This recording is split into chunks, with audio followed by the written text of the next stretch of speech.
Vamos a empezar a grabar. Ok, muy bien. Entonces, en la última sesión nos habíamos quedado nos habíamos quedado en la parte donde el calcio era liberado del retículo sarcoplásmico y se dirigía hacia las troponinas. Entonces, pues de ahí lo vamos a retomar. Entonces, habíamos dicho que el calcio se pega o se va con la troponina C y las demás troponinas, tanto la T y la I, se disocian, haciendo que la tropomiosina se mueva, se gire y los sitios de activo, los sitios de unión, se liberen. De tal manera que si nosotros pudiéramos hacer un dibujito muscular de lo que está sucediendo de las miofibrillas, ahorita estaríamos más o menos vamos aquí a poner en esta parte de acá, aquí y acá. Entonces, vamos a dibujar igual los filamentos de miosina de color naranja. Voy a escoger este color naranja. Aquí. Aquí. Vamos a dibujar aquí las cabezas. Vamos a ponerlas igual de color morado. Bueno, las cabezas yo creo que ahorita al final. Quiero dibujar primero entonces los de actina. Nuestros polímeros aquí. Aquí hay otro polímero. La actina. Formando aquí sus famosos polímeros, ¿no? Que ya comentábamos el otro día. Aquí, ahí está.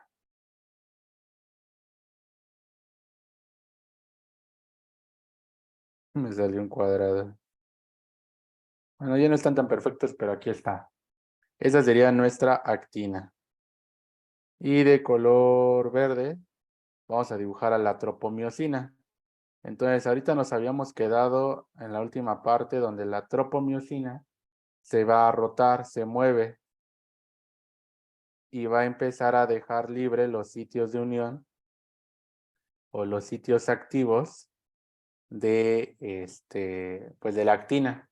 Los sitios activos ya los habíamos representado de color amarillo, tropomiosina, y de color amarillo vamos aquí a poner como todos los sitios activos ahora están expuestos. Aquí hay un sitio activo expuesto, aquí hay un sitio activo expuesto. Todos los sitios activos están expuestos totalmente. Aquí también. Aquí también. Aquí también. Y aquí también. Entonces, nada más para recordar, aquí se encuentran los sitios de unión.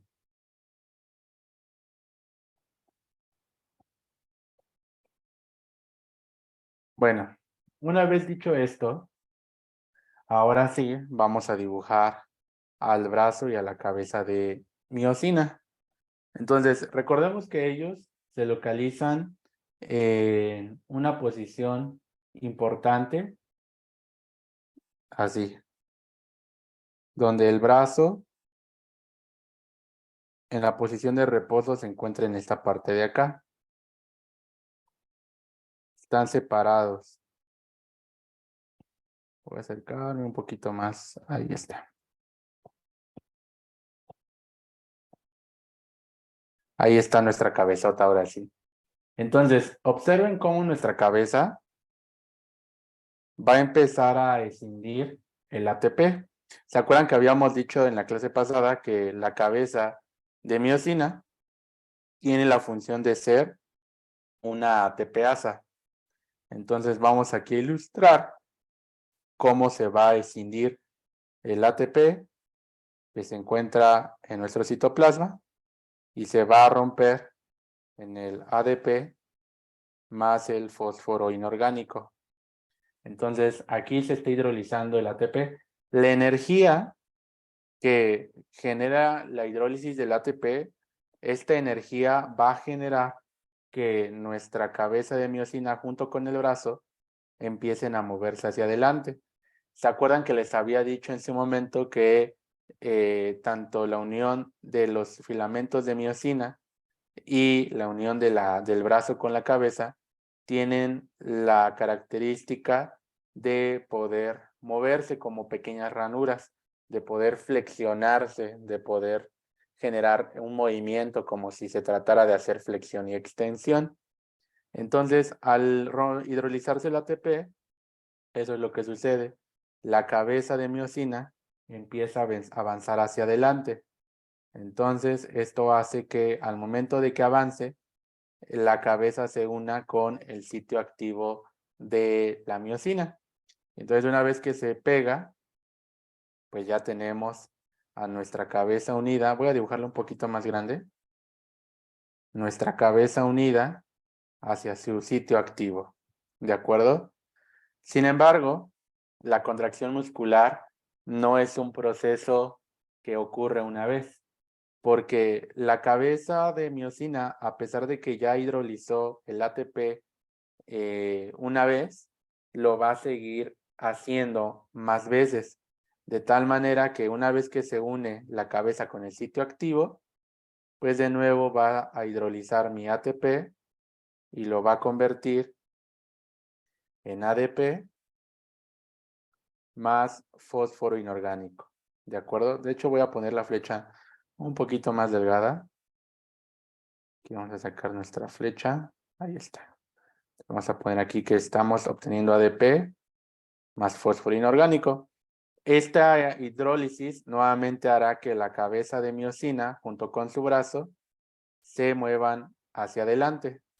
Y otra vez va a desplazar la cabeza de miosina a otro sitio activo.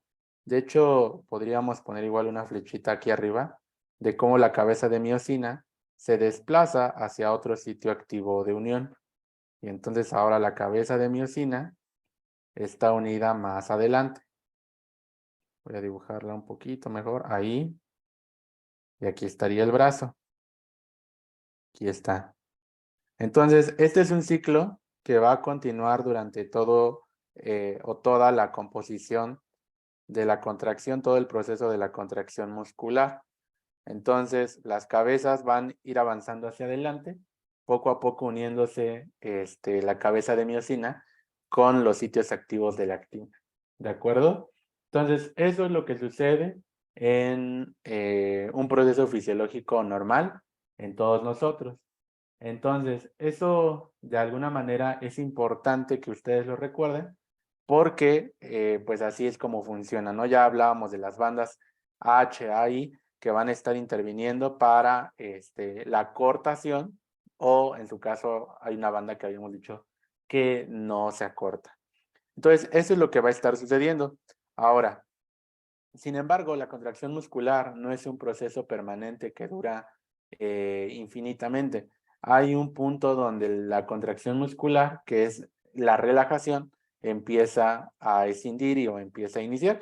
Entonces, para eso podríamos poner otra flecha aquí abajo, como a manera de un dibujito en forma de continuación.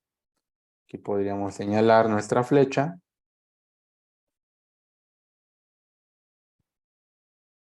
Otra vez la voy a dibujar aquí. Entonces vamos a dibujar a nuestros filamentos de miosina y los voy a poner de color naranja. Entonces aquí está, filamentos de miosina. Aquí está mi miosina. De igual manera vamos a dibujar a la actina. Y lactina, lactina, lactina, lactina, lactina, lactina, lactina. Otra vez nuestro polímero de actina. Para que exista relajación, entonces necesitamos básicamente dos cosas. ¿Qué necesito o cuál es mi switch para que pueda existir la relajación muscular? Bueno, hay dos cosas importantes o dos sucesos importantes que tienen que existir para la relajación de mi músculo. La primera de ellas es que el calcio se recapture. Entonces, que haya una recaptura del calcio. Pero de nada me sirve recapturar el calcio, volverlo a meter al retículo sarcoplásmico, si lo voy a volver a liberar. ¿Qué es lo que provoca que el calcio se libere? Que el calcio salga a través de los canales de rianodina y de dihidropiridina hacia el citoplasma. ¿Qué acción es lo que está haciendo que el calcio salga? ¿Qué dirían ustedes?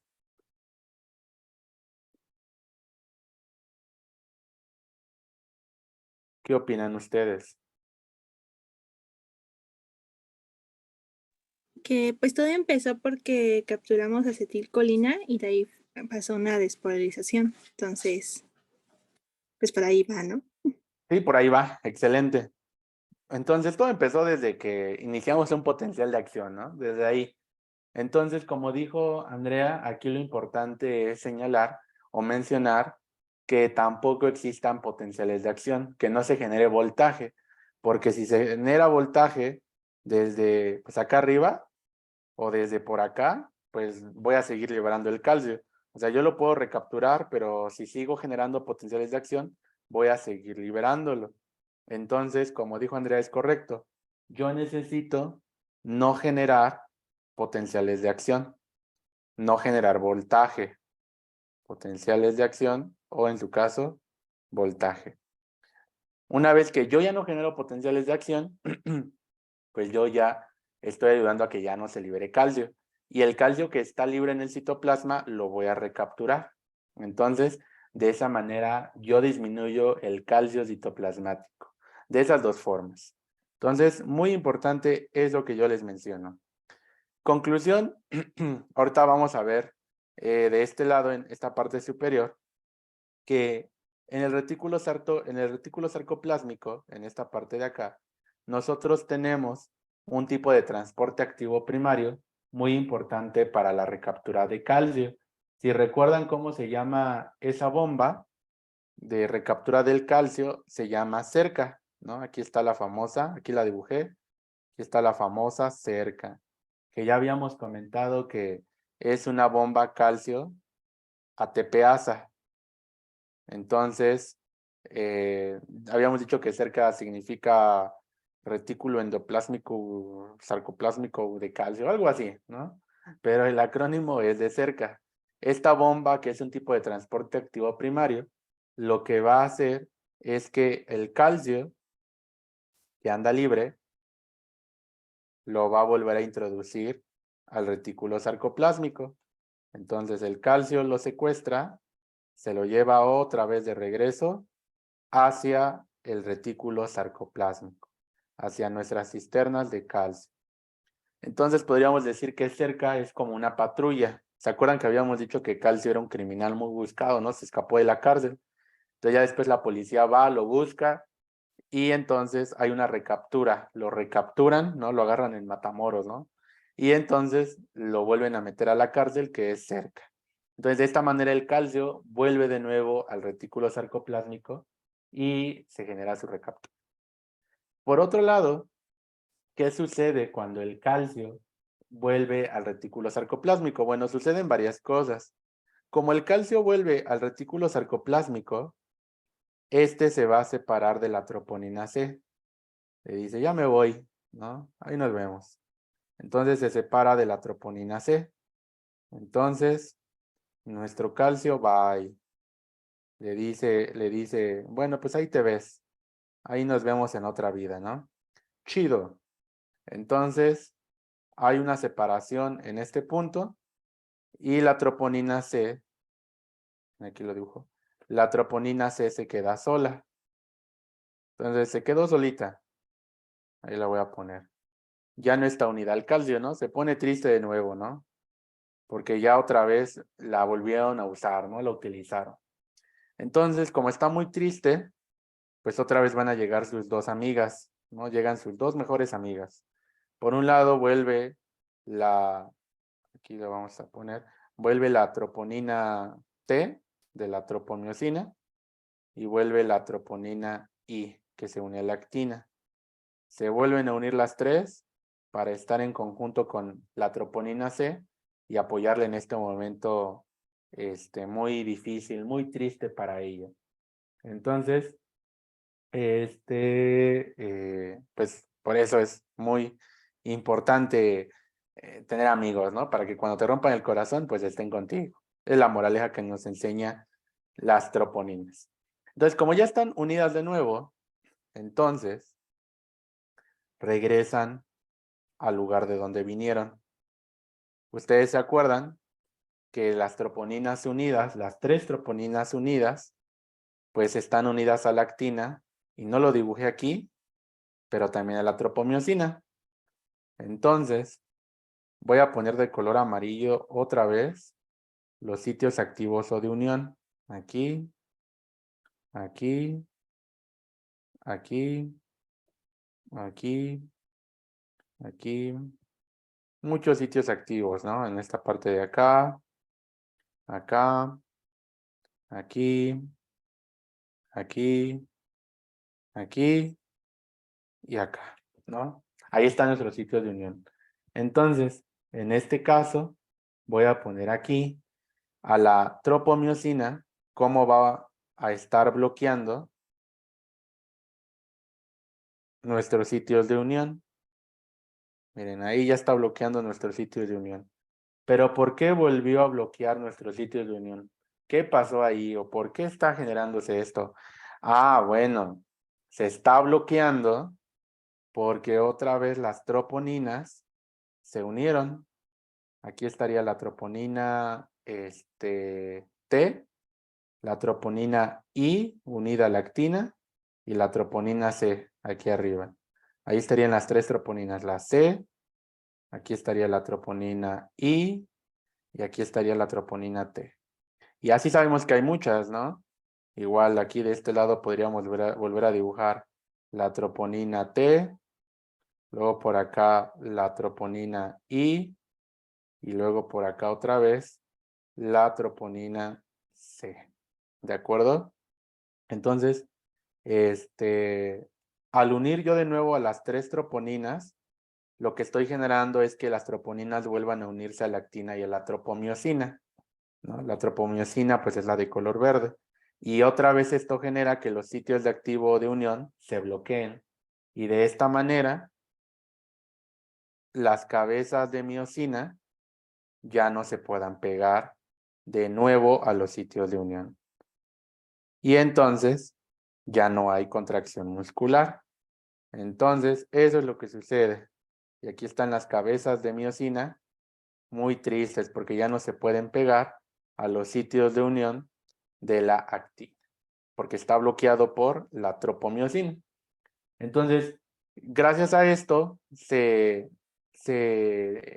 genera la relajación muscular y pues ya no existe, porque otra vez tenemos las troponinas que están inhibiendo todo este proceso.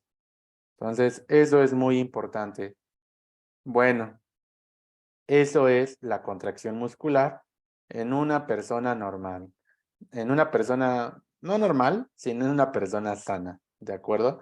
Es lo que fisiológicamente tiene que ocurrir en nuestros cuerpos, en teoría en los cuerpos de todos. Pero ¿qué creen? Se ha visto en los últimos años, desde que nosotros teníamos raciocinio, que existían patologías o existían pacientes que se infectaban, que se envenenaban o que nacían con problemas para generar contracción muscular o para relajación muscular. Entonces, eso fue un objeto de estudio durante muchos años, porque pues decían, pues, ¿qué está pasando? ¿No? ¿Qué es lo que sucede y qué es lo que está generando que este paciente no pueda llevar a cabo una buena contracción muscular y que por ende sus músculos estén flácidos? ¿Y por qué si le picó esta araña, por ejemplo, tuvo este cuadro clínico? ¿O por qué si se intoxicó con la toxina del pez globo, pues por qué tuvo este cuadro clínico y por qué tuvo debilidad muscular? Bueno, todo eso se explica una vez entendiendo todo el proceso fisiológico que esto conlleva. De ahí podríamos partir para entender por qué existe el proceso patológico de diferentes enfermedades e infecciones o picaduras. Entonces, vamos a empezar y para eso tenemos que irnos aquí a la unión entre, ¿cómo se llama? Entre el botón terminal o nuestro botón axónico o botón sináptico y el músculo. Entonces, podríamos empezar hablando primero acerca de una araña. Nada más que ahora las patologías las voy a poner de color, a ver, un rojo. A ver, ¿qué quiero que haga contraste? Pues chance un rojo. O ¿qué otro color puede estar bien? Podríamos utilizar rojo o este verdecito también. Pero como ya tengo verde ahí, o podríamos utilizar morado. A ver, pues también el morado quedaría. O este azul. A ver, este. mm, Bueno, vamos a ponerlo de color, que no sé qué color. Este verde limón. Pues este verde limón me gusta. ¿De acuerdo? Entonces vamos a ilustrar toda esta parte de aquí. Entonces, vamos a empezar hablando primero de arañas, ¿no? De insectos, ahora que está de moda el Spider-Verse, ¿no? Entonces, miren, hay un paciente que tuvo que tener un evento canónico porque le picó una araña que se llama viuda negra. Aquí la voy a poner, la viuda negra. La viuda negra produce una toxina que se llama iatrotoxina. Iatrotoxina, sí. Entonces, una picadura de esta araña, que no me acuerdo si es bien una araña o ya una tarántula o si son de la misma especie. No sé muy bien, pero es como una araña grandota. Hasta podríamos buscar alguna foto. A ver.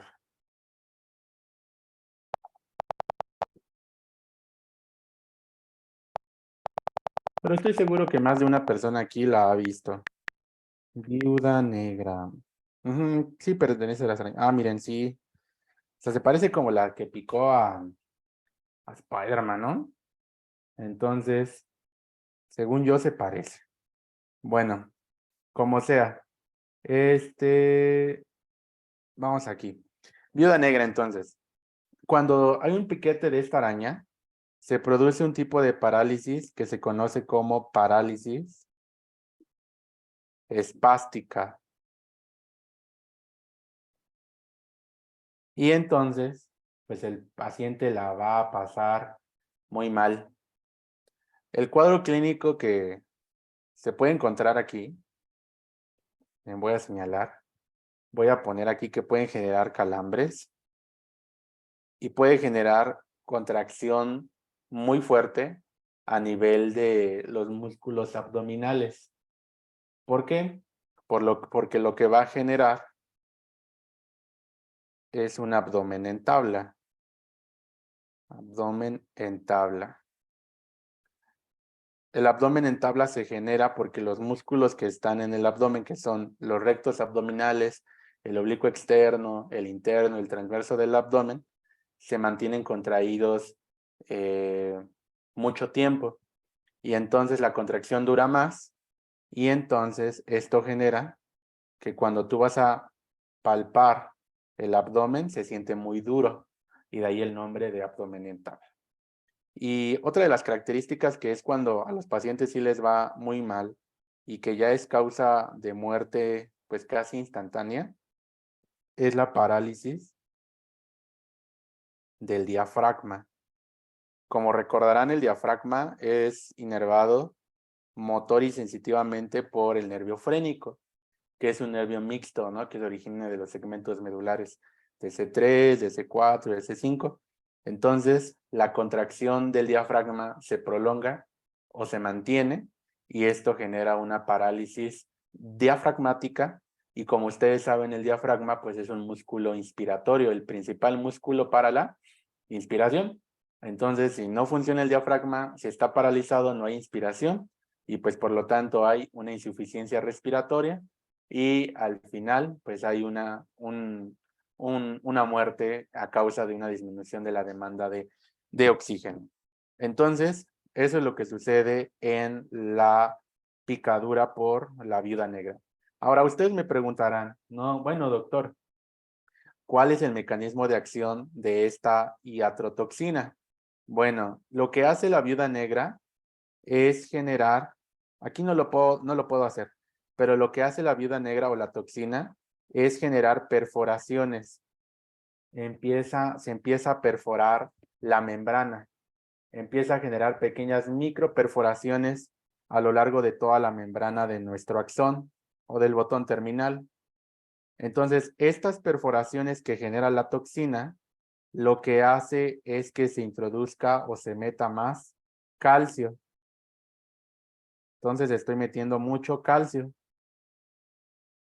¿Qué pasa si yo meto mucho calcio?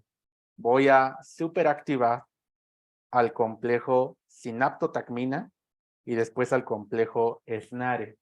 Entonces voy a empezar a superestimular toda la ruta que acabamos de ver. Entonces, si yo estimulo o aumento el punto de estimulación en esta parte de acá porque estoy metiendo mucho calcio, voy a generar mucha contracción muscular.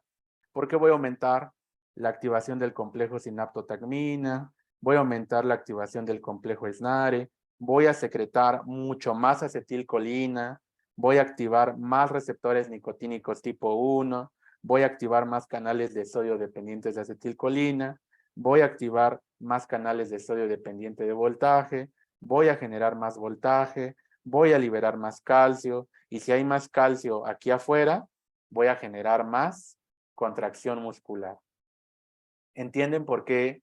Entonces, en el caso de una picadura por esta araña, se genera este cuadro clínico.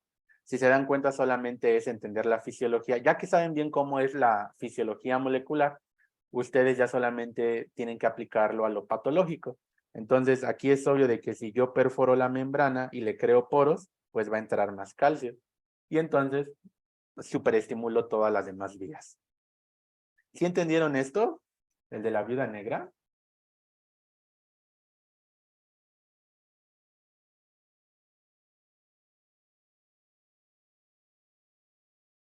¿Sí? Andrea dice que sí. Conste, ¿eh? Porque esas son patologías que van a ver en segundo año y van a ver en neurología cuando vayan en tercer año. Entonces, esto de la placa sí lo tienen que entender muy bien. Bueno, ahí les va otra cosa. Va ahora una enfermedad. Así como, por ejemplo, en... Es que no me acuerdo cómo se llama ese país. Bueno, ahorita en lo que me acuerdo les enseño esta enfermedad. Entonces, existen patologías donde nuestro propio cuerpo genera anticuerpos que atacan a nuestras propias células o a nuestros propios tejidos. Hay una enfermedad que se caracteriza porque se crean anticuerpos que se pegan en los canales de calcio, que están aquí todavía en el botón presináptico o en este caso en el botón terminal o en el botón axónico. Esta enfermedad que genera anticuerpos y que se pegan en los canales de calcio recibe el nombre de síndrome de Eaton-Lambert.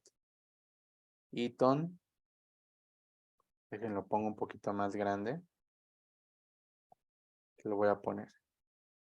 Síndrome de, a ver, lo voy a poner en mayúsculas, de Eaton-Lambert. Es muy raro este síndrome. Yo una vez vi uno, pero cuando iba en tercero OTE, cuando iba, pues sí, es como en el sexto semestre.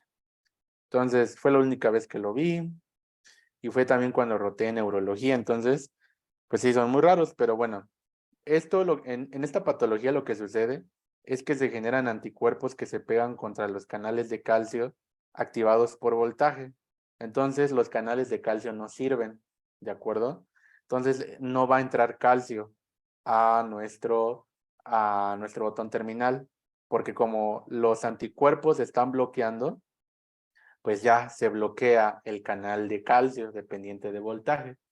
Entonces, aquí yo les pregunto, ¿cuál será el cuadro clínico de un paciente que tiene síndrome de Eaton-Lambert? ¿Qué se imaginan que pueda tener este paciente?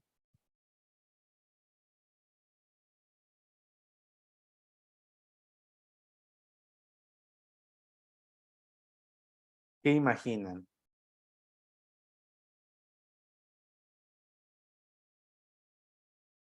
Flacidez, dice Andrea. Ajá, ok, estoy de acuerdo en que son problemas en niveles de calcio, pero esto, por ejemplo, aquí una estimulación del aumento del calcio nos trajo parálisis espástica, pero ahora lo que vamos a tener en un Eaton-Lambert es todo lo contrario. Vamos a tener una disminución de calcio, ¿no? Así va a haber poco calcio disponible. Entonces vamos a no desactivar, pero vamos a estimular muy poco toda la ruta sináptica y mensajera que ya conocemos. Entonces, como dijo Andrea, aquí lo que vamos a tener es un tipo de parálisis, pero es una parálisis flácida. Entonces aquí vamos a poner que tenemos una parálisis flácida. ¿De acuerdo? Entonces aquí hay una parálisis flácida. ¿Ok? Entonces, el síndrome, bueno, por lo menos lo que yo me acuerdo de haber estudiado en ese momento, este síndrome es muy común, sobre todo en niños. Empieza a muy temprana edad. Y aquí algo característico interesante es que este tipo de parálisis en la mañana está completa. O sea, la parálisis, el paciente está muy flácido en las mañanas, despierta con flacidez, pero a lo largo del día, conforme va realizando sus actividades y va generando contracción muscular, en la tarde, en la noche, recupera el tono muscular. Entonces, esto quiere decir que es una parálisis ascendente, flácida del tipo ascendente, porque en las mañanas está la parálisis o está muy marcada y al momento de generar contracción muscular durante todo el día, esta va disminuyendo. Tal vez no desaparezca, pero sí va disminuyendo. Entonces vamos a poner aquí que una de sus características es que disminuye durante el día. Durante el día. Otra de las características de Eaton-Lambert es que, ya se les había dicho, que es muy común en niños. De hecho, ellos se paran de una manera muy extraña, como ayudándose del propio tronco. Y bueno, eso es lo característico, ¿no? De un Eaton-Lambert. Entonces, pues bueno, eso sería todo aquí en Eaton-Lambert. Vamos a pasar, ahora ya hablamos de un problema que está asociado a la genética, porque se generan anticuerpos autoinmune, ¿no? Esto sería una enfermedad autoinmune. Ya hablamos de una infección, ¿no? Bueno, picadura, ¿no? Que es la viuda negra. Pero ahora vamos a hablar de infecciones bacterianas que vieron, por ejemplo, con Mariana, que es el tétanos y el botulismo, ¿de acuerdo?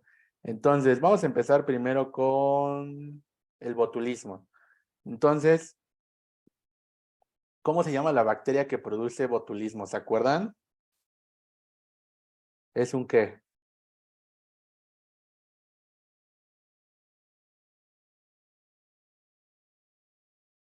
Es un Clostridium.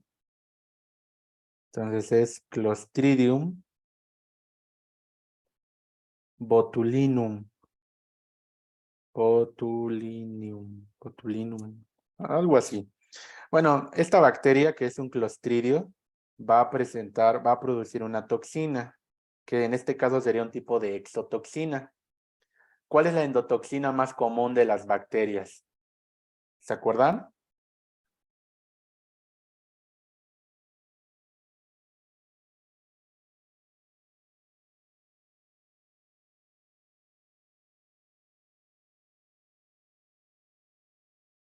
¿Qué endotoxina es la más común?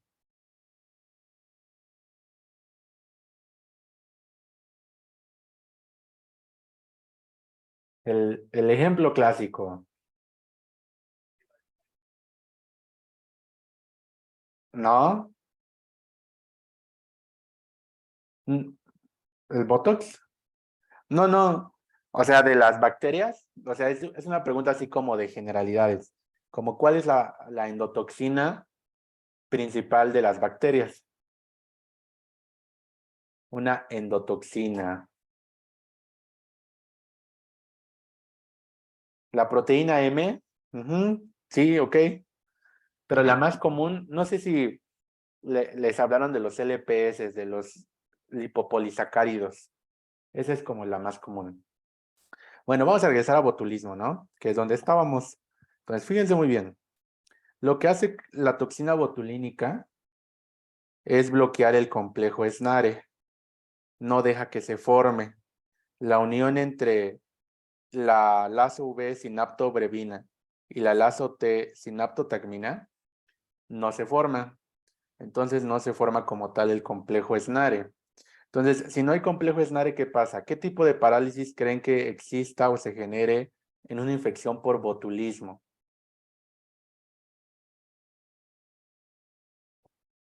Voy aquí escribiéndolo. Alexandra dice flácida. ¿Qué dicen los demás? ¿Qué dice Andrea, Ingrid? Hoy no vino un doctor, ¿cómo se llama? Gabriel Chico. No está aquí. Pero los demás, ¿qué opinan? ¿Si es flácida o no es flácida? Eso dice Alexandra. ¿O alguien dice que es espástica? Ajá, muy bien. Estamos de acuerdo. Aquí se genera parálisis flácida. ¿De acuerdo? Entonces, muy bien, todos. Aquí se genera parálisis flácida. Si se dan cuenta, solo hay que seguir el esquema. Como no se forma el complejo SNARE, pues no se libera acetilcolina, no se activan los receptores, no se genera un potencial de acción en el músculo, no se libera calcio por los canales de dihidropiridina y pues no se genera contracción porque no hay calcio. Entonces, la parálisis en el botulismo es flácida. Entonces, eso, por ejemplo, esta toxina fue utilizado durante la Segunda Guerra Mundial para generar parálisis flácida en los soldados. Es como una arma biológica, si lo quieren ver así. Hoy en día, pues en teoría ya eso ya no pasa, pero lo que sí se utiliza mucho es la extracción como tal de la toxina para generar relajación o parálisis flácida de los músculos, pero esto en menor concentración a nivel de los músculos de la expresión facial. Esto es sobre todo, por ejemplo, para las arrugas de la frente, acá ¿cómo se llama? En los párpados y en diferentes áreas, ¿no? Sin embargo, pues ahí ya es como un tema muy aparte, porque depende del autor, hay quien sí lo recomienda, pero hay quien dice que te vuelves resistente tras 5 años o 4 años, ya no funciona la toxina en ti, o por lo menos en tu cuerpo. Pero pues bueno, esos ya son conceptos de medicina estética que la verdad yo no sé muy bien. Yo sé dónde actúa la toxina botulínica, es lo que sí sé. Entonces, Clostridium botulinum, ¿de acuerdo? Entonces, ahí está. Bueno, pues ya está. Entonces, vamos a poner aquí pregunta, dice Uriel, dice, pero entra calcio. Acá, ajá, ok, está entrando calcio. Vamos a tener calcio adentro. ¿Y el calcio dónde actúa, doctor? ¿Qué hace el calcio? Va a estimular al complejo sinaptotagmina. Y luego el complejo sinaptotagmina va a estimular que se forme el complejo SNARE. Pero pues no se va a formar complejo SNARE, ¿no?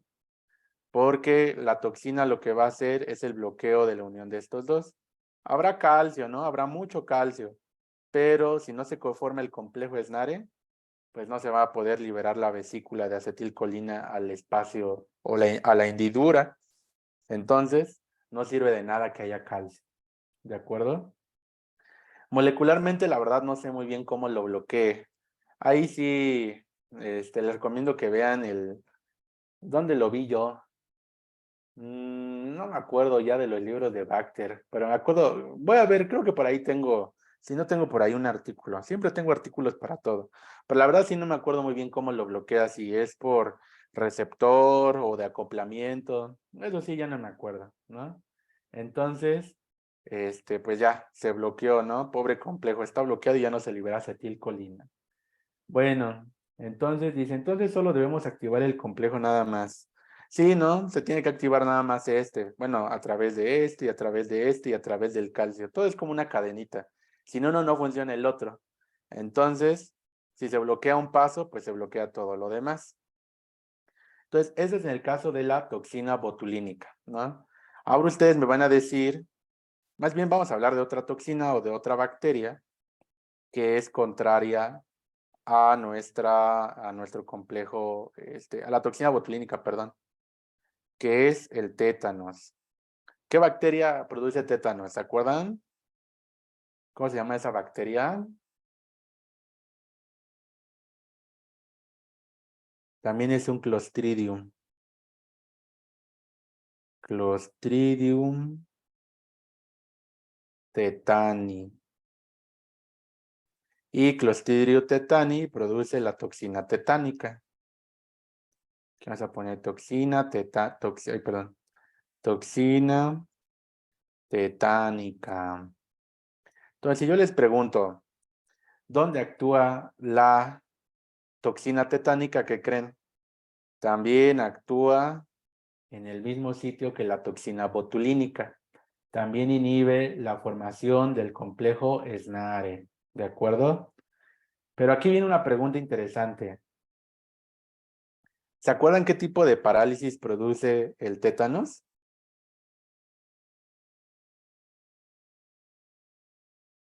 ¿Cuál es el tipo de parálisis? Espástica. Muy bien, dice Alexandra. Muy bien. ¿Cuáles son los signos de un paciente con tétanos? Aquí voy a poner parálisis espástica. ¿Qué signos se encuentran en un paciente con tétanos? ¿Cuál es el cuadro clínico? ¿Cómo lo van a ver?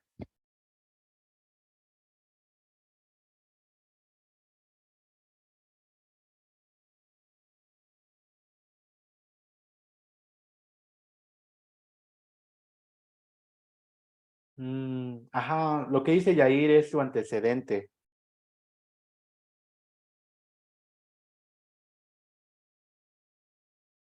Ya por ahí están mencionando, ok, los músculos van a estar rígidos, ¿no? Eso es algo importante. Pero ya por ahí estaban hablando del trismus, ¿no?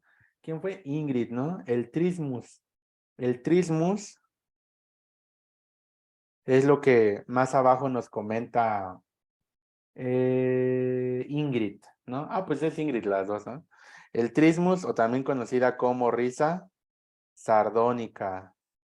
Voy a poner risa sardónica. Va a haber rigidez de toda la musculatura, sobre todo del tronco, del eje axial, y vamos a tener a un paciente con los músculos bien duros, bien tiesos, ¿no? Incluso hasta hay pinturas. A ver, hay una muy clásica de una posición, pero no me acuerdo cómo se llama. A ver, vamos a poner aquí. Tétanos. Pintura. Siempre se me olvida. Ah, miren esta. Aquí así. Ahí está. Ah, miren, es de Charles Bell. Y lo que aquí nos está ilustrando son los opistótonos, ¿no? Que es la clásica rigidez de flexión de los miembros torácicos con una flexión también de todo el tronco, ¿no? Entonces, opistótonos, ¿no? También es lo que vamos a tener en el cuadro clínico. Aquí la pregunta sería, a ver si alguien sabe, ¿por qué se genera parálisis espástica si actúa en el mismo sitio que el botulismo? O sea, tanto el botulismo y el tétanos actúan en el mismo sitio. Aquí la pregunta sería, ¿por qué en uno se genera parálisis espástica y por qué en el otro parálisis flácida? Opistótonos. ¿Qué creen ustedes que esté pasando ahí?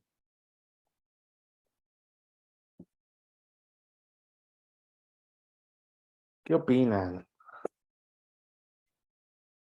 mientras me echo un sorbito. Ah, muy bien, Ingrid sí sabe. Muy bien. ¿Y dónde está GABA, doctora Ingrid? Esa es una pregunta que les puedo hacer en el examen, ¿eh? Ingrid ya les dijo, pues sí, básicamente la respuesta. Solamente faltaría completar algo más.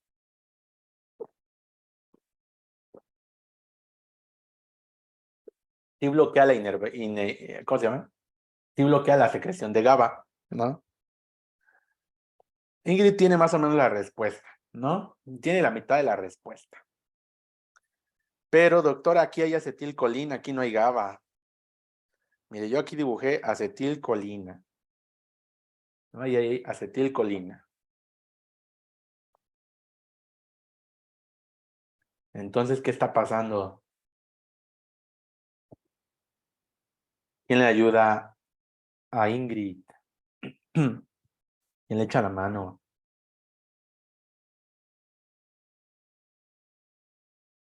Que tiene razón, ¿saben? Pero solamente le faltó agregar algo. ¿Alguna vez en neuroanatomía escucharon que para mover un músculo, o así lo dicen los libros, que para mover un músculo solo se necesitan 2 neuronas? Entonces, mi idea parte de ahí. Entonces, miren, voy a hacer un esquema aparte. Siempre se acuerdan que existen 2 neuronas. Una neurona motora superior, que es la que viene por lo general de la corteza. Entonces, miren, aquí voy a dibujar una neurona. Aquí estarían las dendritas. En la corteza tenemos neuronas multipolares, ¿no? Entonces, aquí estaría mi neurona. En esta parte de acá. Entonces, luego de aquí va a salir el cono axónico. Y luego de acá va a salir mi axón. Aquí está uno de sus botones sinápticos. Y este botón sináptico lo que va a hacer es hacer sinapsis con otra neurona, que esta será la neurona motora inferior. Voy a hacer más pequeña. Ahí está. Aquí estaría el núcleo. Aquí estarían algunas dendritas. Y aquí estaría el cono axónico. Y entonces aquí está saliendo mi axón. Voy aquí a dibujar. Está saliendo mi axón. Y aquí estaría el otro botón sináptico, ¿no? Que es el que está llegando a mi músculo. Miren, ahí está. Aquí estoy llegando a mi músculo. Aquí y acá. ¿De acuerdo? Entonces, para que se contraiga este músculo estriboesquelético, de ahí la frase, solo necesito 1 y 2 neuronas. Entonces, siempre, no sé si recuerden que a la primer neurona, en neuroanatomía, por ejemplo, se le llama motoneurona o también le llama neurona motora superior.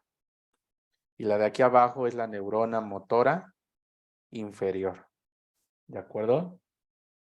Entonces, la neurona motora superior por lo general siempre viene de la corteza motora, del giro precentral, y básicamente esta es la vía piramidal, ¿no? Entonces, la neurona motora superior. Ya la neurona motora inferior, esa ya se origina por lo general de médula espinal. Bueno, nosotros ahorita, este esquemota que hicimos acá, que nos llevó 2 clases, nosotros estamos aquí, ¿de acuerdo? Entonces, nosotros ahorita es como el mapa, ¿no? De un lugar. Vamos a poner una flecha de usted está aquí. Usted está aquí. ¿De acuerdo? Entonces nosotros nos localizamos aquí. Entonces aquí se está secretando acetilcolina, ¿de acuerdo? Entonces aquí estamos secretando acetilcolina que está llegando a los receptores nicotínicos tipo 1, que activan a los canales de sodio dependiente de ligando y que luego a su vez activan los canales de sodio dependiente de voltaje y así, ¿no? Entonces nosotros estudiamos este cachito nada más. Bueno, nosotros para entender el tétanos, o sea, el botulismo actúa aquí, ¿no? Como ya vimos. Pero ¿qué creen? El tétanos actúa acá. Entonces, entre una neurona y otra, esta neurona motora superior es, vamos a decirle, yo siempre les digo que es como una mamá. Es como una mamá, ¿no? Porque se va a encargar de regular a la neurona motora inferior, que es como un hijo, ¿no? Podríamos decir que es un hijo, ¿no? Es un niño, ¿no? Un bebé. Entonces, siempre la motora superior regula la motora inferior a través de un neurotransmisor que se secreta aquí. Miren, este neurotransmisor se secreta para regular a la neurona motora inferior y esto es lo que nos decía Ingrid. Este neurotransmisor recibe el nombre de GABA, ¿de acuerdo?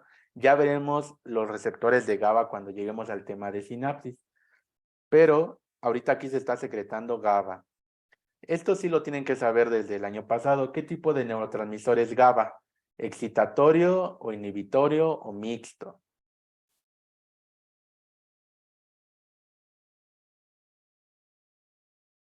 ¿Qué recuerdan? Inhibitorio, ¿no?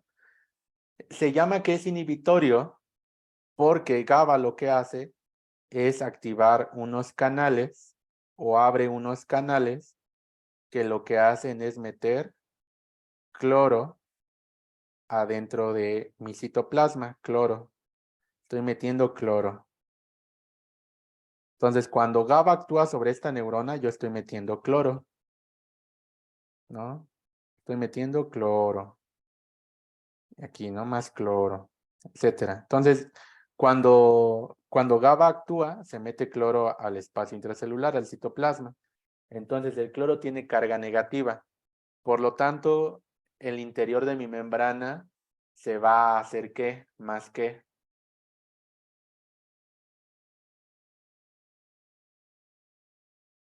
negativo, ¿no? Voy a empezar a meter cargas negativas. Si yo empiezo a meter cargas negativas, ¿esto me aleja más del umbral o me acerca más al umbral? Me aleja. Entonces, si yo me alejo del umbral, a eso se le llama hiperpolarización. Y entonces, si yo me hiperpolarizo, pues nunca voy a generar un potencial de acción. Entonces, estoy regulando o estoy inhibiendo a esta neurona. Entonces, esta neurona motora inferior es muy excitada, ¿no? Es muy excitatoria. Si no hay quien la regule, va a estar disparando acetilcolina a cada rato.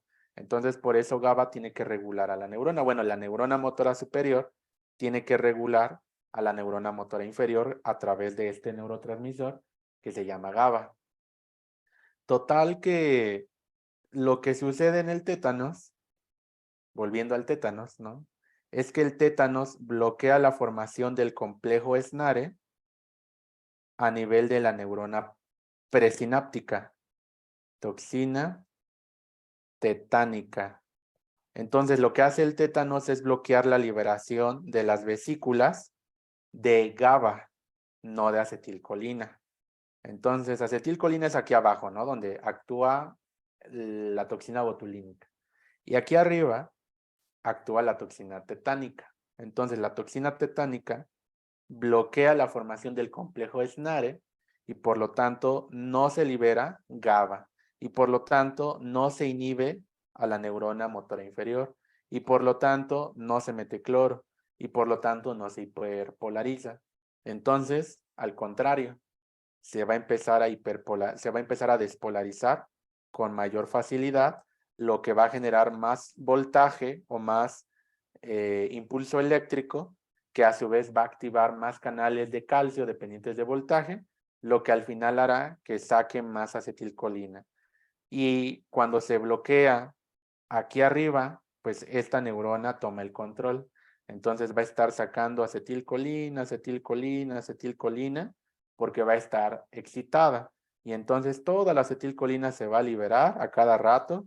Y entonces esto me va a generar una mayor contracción del músculo estriado-esquelético, porque voy a empezar a superestimular esta vía, ¿no? Porque va a llegar mucho voltaje, mucho voltaje aquí, mucho voltaje acá, que va a empezar a estimular todo este circuito. Entonces voy a tener una supercontracción de los músculos y por eso en el tétanos voy a tener una parálisis espástica. Y en el botulismo, pues es una parálisis flácida. Entonces, ese es el porqué, ¿no? Los dos inhiben el complejo SNARE, pero el tétanos lo hace entre la neurona pre y postsináptica y el botulismo lo hace en la placa neuromuscular. Entonces, esa es la explicación de por qué uno produce parálisis espástica y otra flácida. ¿Sí me entendieron? ¿O no me han entendido? ¿Sí? Bueno, conste, ¿eh? Entonces, estas son enfermedades de placa, ¿no? Si se dan cuenta, está muy interesante. Luego, todavía no acabamos con las enfermedades. Así como hay enfermedades que afectan la neurona axónica o el axón, también hay enfermedades que actúan o afectan al músculo. Vamos a empezar con una muy famosa. Esta es otra enfermedad autoinmune. Esta enfermedad autoinmune genera anticuerpos que se pegan sobre los receptores de acetilcolina. Nuestro cuerpo empieza a crear receptores que se pegan aquí, anticuerpos que se pegan en los receptores de acetilcolina. Entonces aquí se empiezan a pegar. Entonces, como estos anticuerpos se pegan en los receptores de acetilcolina, pues ya la acetilcolina no se puede unir a su receptor nicotínico. Entonces aquí está bloqueado, ¿no? Se bloquea. Y la acetilcolina pues ya no se puede pegar. Entonces, como ya no se pega la acetilcolina, pues la acetilcolina queda nadando en la hendidura sináptica. A esta enfermedad es muy famosa. Se le llama miastenia. Miastenia gravis. Sí, miastenia gravis. Entonces, si yo les pregunto, ¿qué tipo de parálisis puede causar la miastenia gravis? ¿Qué me dirían ustedes? ¿Flácida o espástica? Aquí Andrea dice flácida. Uriel dice flácida. Muy bien, sí. Parálisis flácida. Parálisis flácida. ¿Qué otra enfermedad acabamos de ver que también produce parálisis flácida? Pues una de aquí arriba, que es de Eaton-Lambert. Entonces, por ejemplo, estas dos producen parálisis flácida. Entonces, ¿cómo yo voy a diferenciar entre parálisis, bueno, cómo voy a diferenciar yo entre miastenia gravis y síndrome de Eaton-Lambert? Bueno, aquí hay una forma muy fácil. Una de las maneras en las que yo puedo hacer el diagnóstico diferencial es que la miastenia es una parálisis descendente. ¿Se acuerdan que les dije que en el síndrome de Eaton-Lambert descendente? ¿Se acuerdan que les dije que en el caso de la parálisis de Eaton-Lambert, el paciente en las mañanas despierta con los músculos muy flácidos, pero a través de generar contracción muscular, esta parálisis flácida o esta flacidez va disminuyendo a tal grado que en la tarde el paciente recupera el tono muscular? En la miastenia gravis aparece lo contrario. En un inicio, el paciente amanece con un buen tono muscular, con un buen movimiento de los músculos y un buen tono, pero en el transcurso del día, los músculos empiezan a paralizarse y empieza a generarse cierta flacidez. Aparte de esa característica importante que les acabo de mencionar, otra de las características importantes aquí es mencionar que se pueden ver afectados también nervios craneales. Nervios craneales. Los clásicos nervios craneales que se ven afectados son los que también van a inervarme músculo esquelético, estriado esquelético, porque si se dan cuenta, pues este tema es acerca de la inervación del músculo esquelético, ¿no? Entonces, los nervios craneales que lleguen a inervar músculo esquelético también se ven afectados y también se genera parálisis flácida.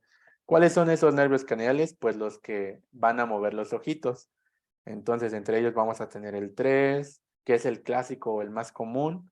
También puede ser el 4, también puede ser el abducens, también puede ser el de la lengua, O también puede ser el 9, el 10 y el 11.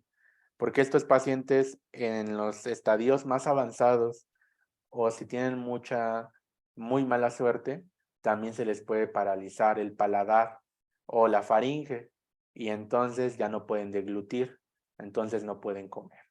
Entonces, si se dan cuenta, el cuadro clínico de una miastenia sí es muy diferente al cuadro clínico de un síndrome de Eaton-Lambert. Entonces, eso es algo como una perla que les dejo para cuando roten así en materias más avanzadas, ¿de acuerdo? Entonces, bueno, ya que estamos hablando de esto, les voy a poner aquí un poquito de farma, ¿de acuerdo? Hoy en día la miastenia se ha tratado de controlar, no se ha podido curar, pero se ha tratado de controlar con medicamentos. Entonces, para eso les tengo que hablar de un proceso importante. Cuando la acetilcolina se pega en su receptor, después se despega. O sea, no dura para siempre pegada en el receptor de acetilcolina, o bueno, el nicotínico tipo 1. No dura para siempre. La acetilcolina se degrada. Entonces, esta acetilcolina se va a romper. Hay una enzima que va a cortar la acetilcolina, que se llama acetilcolinesterasa. Esta es una enzima bastante importante. Entonces, miren, aquí se encuentra la enzima acetilcolinesterasa. ¿Y qué es lo que va a hacer la acetilcolinesterasa? Bueno, esta acetilcolinesterasa va a cortar a la acetilcolina en colina. Lo voy a poner más para acá, ¿de acuerdo? Porque si no va a chocar con mi sodio. Ah, caray, perdón. Voy a sacar mi flecha más larga. A ver, creo que ahí está. Ahí está, miren. Entonces, la enzima lo que va a cortar es mi acetilcolina en colina más acetato. Acetato. ¿De acuerdo? El acetato, ese no nos importa dónde se va. ¿De acuerdo? Pero la colina, sí nos importa. La colina se recicla. La colina se mete otra vez a nuestro botón terminal. Entonces la colina se recicla, entra en un cotransporte con sodio. ¿Qué tipo de transporte es este? Y hay sodio. A ver, lo que vimos hace unas clases. Sodio. Secundario, no es transporte activo, secundario. ¿De acuerdo? Entonces, la colina se recicla de esa manera, de tal manera para que otra vez la colina vuelva a formar acetilcolina. Bueno, ¿qué es lo que se les ocurrió hacer a nuestros amigos fisiólogos científicos para tratar de controlar la miastenia gravis? Bueno, dijeron, pues estos anticuerpos, pues no nos dejan hacer que la acetilcolina se pegue a su receptor. Pero ellos se daban cuenta de que al inicio de la enfermedad había receptores nicotínicos tipo 1 que estaban libres, donde no había anticuerpos. Es aquí, miren, aquí hay un receptor nicotínico tipo 1. Entonces, ellos se daban cuenta de que existían receptores nicotínicos tipo 1 donde no había anticuerpos. Entonces, ahí, por ejemplo, sí se podía pegar la acetilcolina. Claro que conforme avanzaba más la enfermedad, los anticuerpos abarcaban más receptores, pero al inicio así pasaba, ¿no? Había receptores de acetilcolina disponibles. Entonces ellos dijeron, oye, ¿y si hacemos que la acetilcolina dure más tiempo en estos receptores que no son muchos, pero si dura más tiempo, pues habrá más contracción? Entonces, ¿qué se les ocurre hacer, doctores? Si ustedes fueran esos científicos, ¿qué se les ocurre hacer? para que la acetilcolina durara más tiempo pegada a su receptor.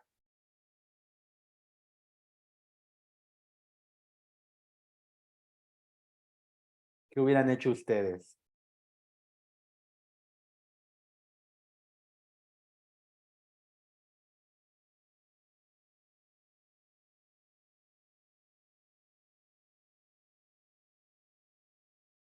¿Qué se les ocurre hacer para que la acetilcolina dure más tiempo aquí?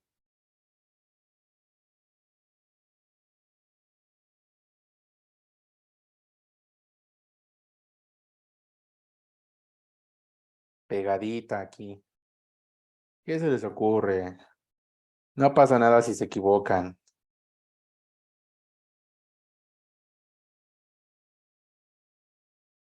Esa es una muy buena idea, ¿eh? Un fármaco que se una a la acetilcolina y que evite que se despegue del receptor. Esa es una muy buena idea. Jair dice, ah, bueno, no es como la respuesta que esperaba. Lo que, lo que quería que me dijeran, o bueno, lo que ellos pensaron, es que se les ocurrió inhibir la degradación de la acetilcolina. Entonces dijeron, oye, si bloqueamos la degradación de la acetilcolina, pues la acetilcolina va a durar más tiempo en su receptor. Entonces, si no la eliminamos, pues va a seguir ahí. Y entonces ahora sí va lo que nos dice David, ¿no? Lo que se les ocurrió es inhibir a la enzima acetilcolinesterasa. Entonces se crearon los inhibidores de la acetilcolinesterasa. Ya nos dio un ejemplo ahorita, ostigmina. Aquí lo voy a anotar. Uno de esos medicamentos es la piridostigmina. Piridostigmina. Otro medicamento es la neostigmina. Neostigmina. Tigmina. Todos los que terminan en tigmina son fármacos que bloquean a la acetilcolinesterasa. ¿De acuerdo? Bloquean y por lo tanto la acetilcolina dura más tiempo acá. En un inicio, esto sí sirve. En pacientes con la enfermedad avanzada, ya no sirve. Porque en estadios avanzados, los anticuerpos ya se han pegado casi en su totalidad a todos los receptores de acetilcolina. Entonces, por eso en un estadio tardío ya no es una opción utilizar este tipo de medicamentos. ¿De acuerdo? ¿Entendieron acetilcolina? Digo, ¿entendieron miastenia gravis y su tratamiento?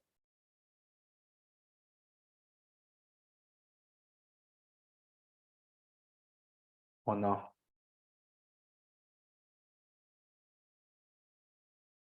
Ok.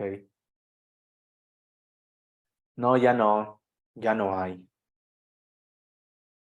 Sí, también, pero también no funcionan. Creo que hasta funcionan peor que los inhibidores de la acetilcolinesterasa. Estos son como los de elección, ¿no? De hecho, cuando alguien no sabe, o sea, cuando sospechamos de una patología inmunitaria, pero no sabemos qué es, siempre el corticosteroide es como la vieja confiable, ¿no? Así como el meme de Bob Esponja. Pero en este caso, ya sabiendo específicamente dónde, pues utilizamos esto, ¿de acuerdo? Bueno, ya que estamos hablando también de los receptores nicotínicos, vamos a hablar de una infección, ¿no? Eh, no sé si conozcan una planta que era muy famosa en Norteamérica, que se llama curaré. Miren, se los voy a enseñar. Curaré. Miren, es esta planta, se llama curaré.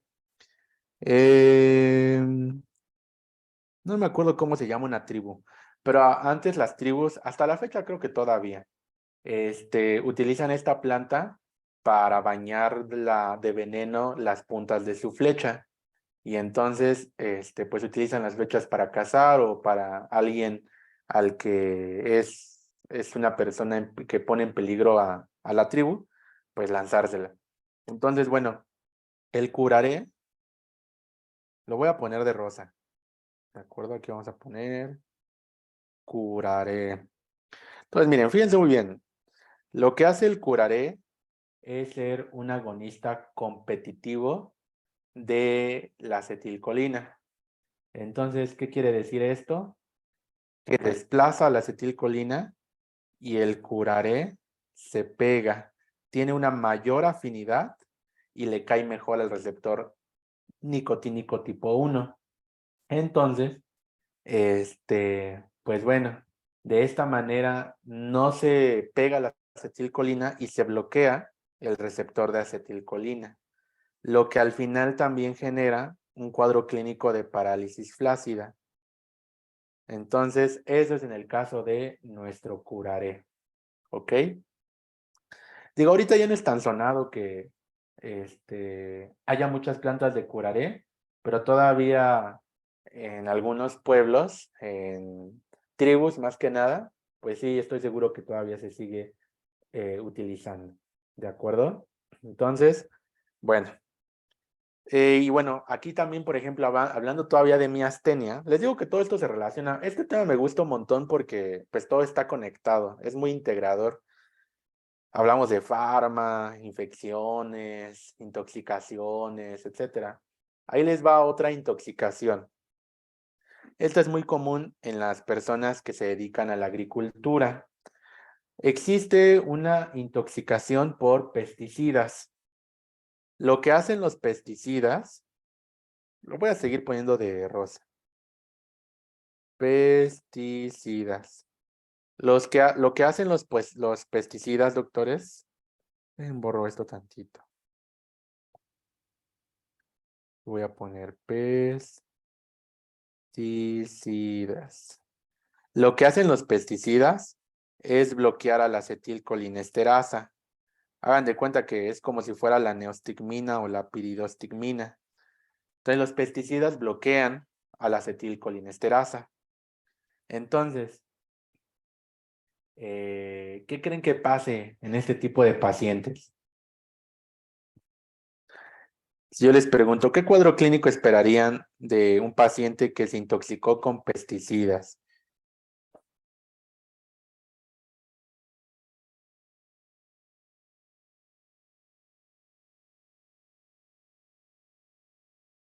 Espasmos, dice Andrea. Parálisis espástica, dice el doc Uriel. Eritema, dice Yair. Bueno, fíjense muy bien. Lo que sucede aquí es que los pesticidas no, o sea, sí actúan aquí en la acetilcolinesterasa y mantienen la acetilcolina acá. O sea, sí, en teoría, de acuerdo a lo que yo les he enseñado, es que sí produce parálisis espástica. Parálisis espástica. Pero eso no es lo más grave. En teoría, eso sí pasa, ¿de acuerdo?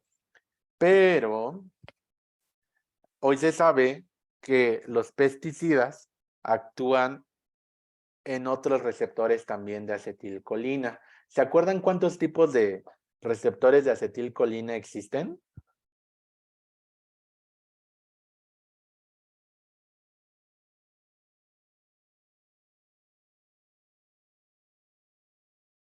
¿Cuántos les había enseñado?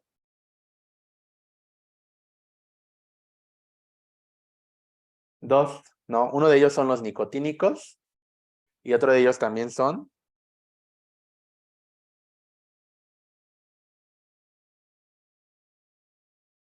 los que, los muscarínicos. ¿Y dónde están los muscarínicos? ¿Se acuerdan? ¿Dónde lo recuerdan? En el sistema nervioso parasimpático. Entonces, se dieron cuenta que también los pesticidas actuaban a nivel del sistema nervioso parasimpático en los receptores muscarínicos. Entonces, esa es otra característica, que también se encuentran a nivel de los receptores, que voy a poner muscarínicos. muscarínicos. Entonces, los receptores muscarínicos duraban más tiempo con la acetilcolina, porque estamos de acuerdo que se estaba inhibiendo la degradación de estos mismos. Y entonces, como se estaba inhibiendo la degradación de la acetilcolina duraba más en los receptores muscarínicos. Entonces, la acetilcolina o el sistema nervioso parasimpático duraba activado mucho tiempo. ¿Qué acciones hace el sistema nervioso parasimpático? Díganme funciones, acciones que hace en el cuerpo el sistema nervioso parasimpático.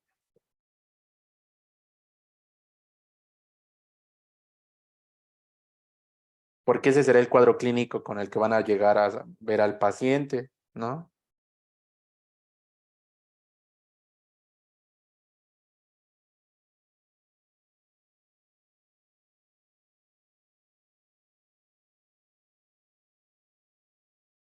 Broncodilatación, dice Andrea.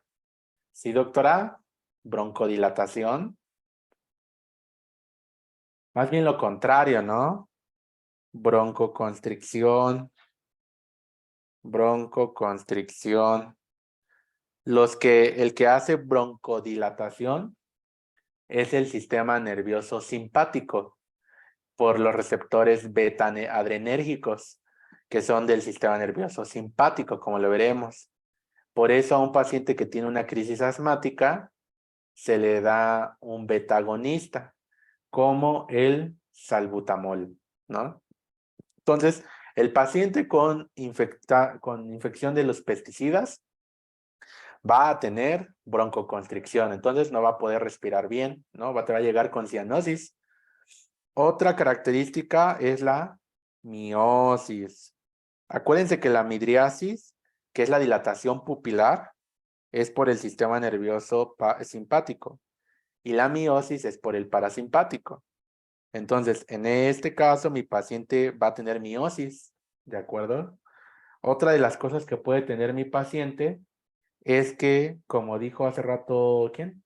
David, es nuestra erección, ¿de acuerdo? Puede tener erección, ¿no? Esa es otra característica importante.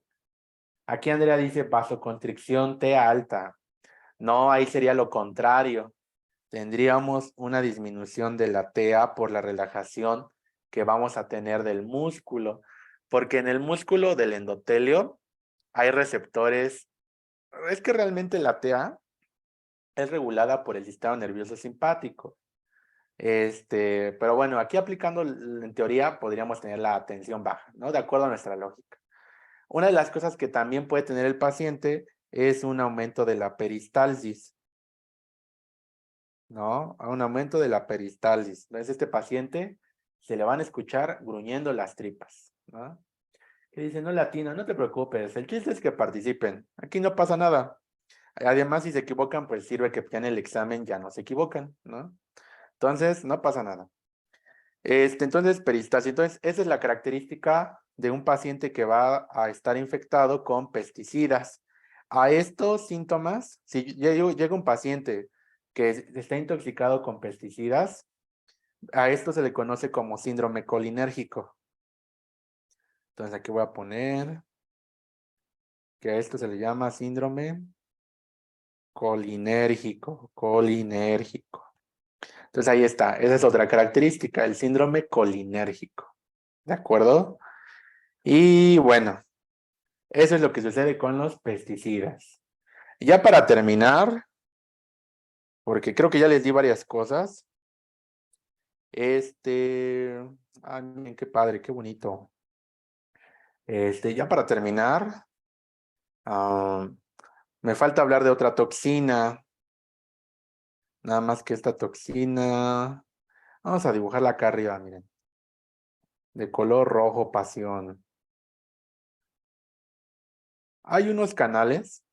¿Se acuerdan qué canales son necesarios para que se genere la despolarización de la membrana en el potencial de acción?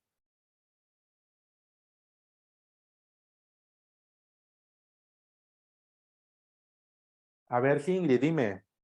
Antes de ver esta última intoxicación, vamos a ver la duda de Ingrid, perdón. Debe decir la Ingrid de duda. ¿Lo vemos también aquí o solo en micro? No, eso solo en micro. Sí, eso sí, solo en micro. Aquí nada más les doy ¿cómo se llama? Como lo de la toxina, ¿no? Por eso, pero en micro, sí. De hecho, lo de tétanos y botulismo, no lo ven, ni se lo preguntan en fisiología, pero pues sirve de repaso, ¿no? Para micro. Entonces, solo ahí. Entonces, volviendo a mi pregunta, dice de sodio. Muy bien, sí, así es, Uriel. Entonces, los canales que se ocupan para la despolarización de la membrana en el potencial de acción son canales de sodio dependientes de voltaje. ¿De acuerdo? Que habíamos dicho que tienen dos compartimentos, ajá, que es el compartimento de inhibición, que está aquí en la cara intracelular, y la compuerta de activación. Bueno, eso no nos importa. Lo que nos importa es que hay una toxina que bloquea los canales de sodio dependientes de voltaje. Esta toxina es muy famosa ahora ¿cómo se llama? Que fue lo del submarino y que los japoneses han llegado a nuestro país, muchos. Es la toxina del pez globo. Tiene su nombre, pero la verdad no me acuerdo. La toxina del pez globo. Entonces, el pez globo es muy peligroso porque tiene una toxina que bloquea los canales de sodio dependientes de voltaje. Entonces, ¿qué pasa si yo bloqueo los canales de sodio dependientes de voltaje? ¿Qué creen que suceda? ¿Qué va a pasar?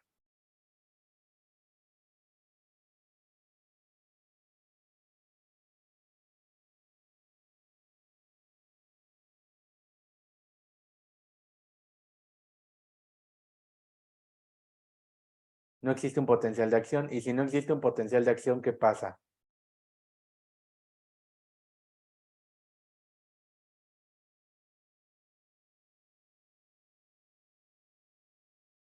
No hay potencial de acción. Y si no hay potencial de acción, pues tampoco hay voltaje o no hay una propagación. Entonces no se activa toda esta vía. Entonces, mis estimados, ¿qué tipo de parálisis produce una intoxicación por pez globo? Ajá. O sea, esto no se produce y por lo tanto hay una parálisis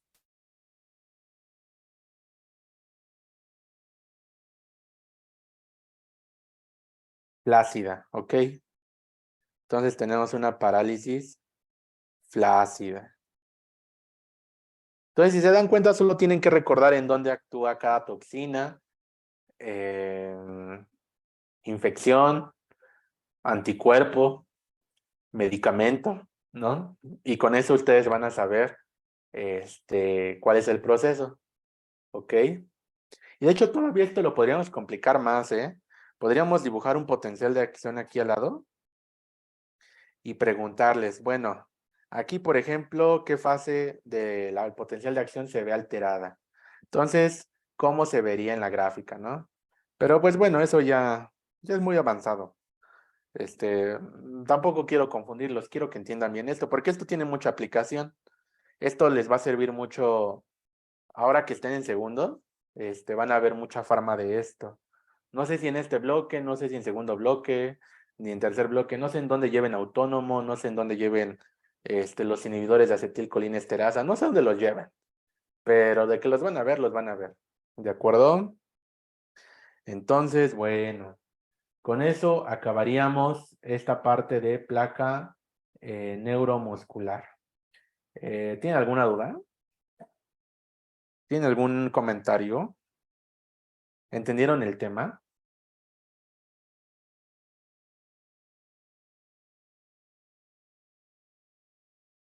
¿Todo bien?